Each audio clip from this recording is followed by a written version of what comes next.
Hello, this is Nathan Nam, and this is my last lecture. I was born into this world on October 6, 2004, where I was blinded by the hospital lights and I met two people who have just recently moved from South Korea. These were my parents. I'll skip the newborn picture since who really wants to see that? As a then only child, I had the most fun in the world, putting my mouth on everything and constantly nagging my parents.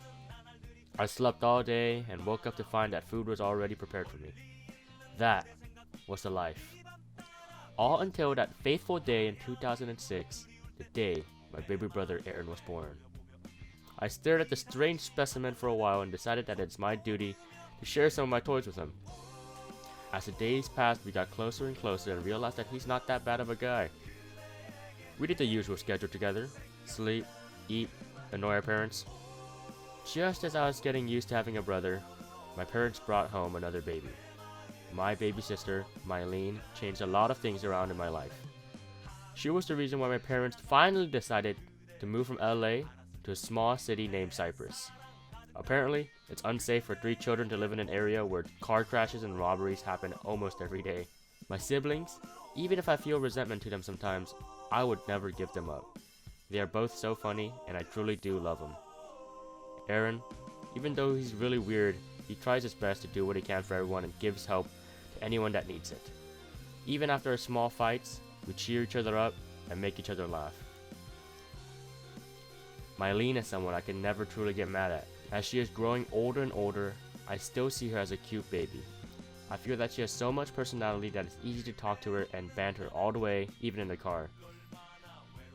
As the oldest child, I do feel the responsibility to be the person that my siblings can look up to see what to do and what not to do. I can feel my influence when I start saying an obscure word or phrase that they start saying all around the house. Even if I outright don't tell them the lesson, I hope they pick up a few along the way. Cypress is where I met almost everyone I know now. At the beginning of kindergarten, I was scared that I was going to be all alone. Now, school is something I look forward to every day, to meet all my friends. Each year, I meet more and more people, and to me, that's not a bad thing. It's always fun talking and getting to know new people, but it's also fun hanging out with the ones that you've always had by your side. I don't want to sound like Vin Diesel, but friends are family to me. My mom even criticizes me for treating my friends better than my siblings sometimes. They will always have my back and be there to pick me up, even if I fall down. Life is a series of hello and goodbyes, and I'm here to savor the time we have before the goodbyes. Even if it's just going out to eat McDonald's and talking, I say that it's time well spent. I have saved the most important part of my life for last: my parents. My mother is a hard-working stay-at-home who has the endurance of a marathoner. She knows how it feels to be a high schooler and remembers the stresses of those times. She can tell if I set my heart on something, and then she pushes me so I can become even better. My mom signed me up for basically everything that was offered as a kid. I played violin, did taekwondo, went to cooking classes, started piano, played tennis, played basketball, and of course, I drew. Actually, let's just stop right here. How about we give a listen to my violin performance?